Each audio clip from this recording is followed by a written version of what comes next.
Alam mo bang may bahagi ng lupa na sinasabing pagmamay-ari ng Pilipinas, pero ngayon ay bahagi na ng Malaysia? Ito ang tinatawag nating Sabah. Pero legal ba talagang atin ito? Noong 1658, ibinigay ng Sultan ng Brunei ang Sabah sa Sultan ng Sulu bilang pasasalamat sa pagtulong sa isang digmaan. Dahil dito, ang Sabah ay naging bahagi ng teritoryo ng Sulu Sultanate na ngayon ay bahagi ng Pilipinas.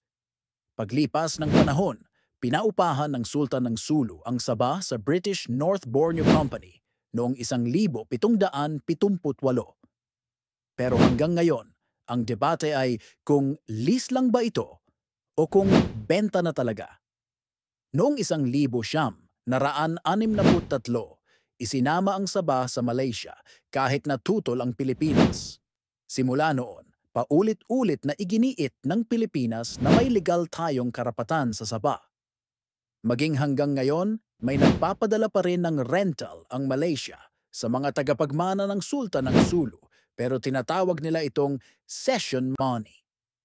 Ang Pilipinas ay may historical at legal na basehan, pero ang Malaysia naman ay sinasabing ginusto ng mga tao sa Sabah na mapasailalim sa kanila sa pamamagitan ng plebisito.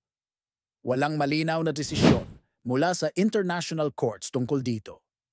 Kaya hanggang ngayon, isang sensitibo at komplikadong issue pa rin ang Sabah claim. Ikaw, sa tingin mo legal bang pagmamay-ari ng Pilipinas ang Sabah?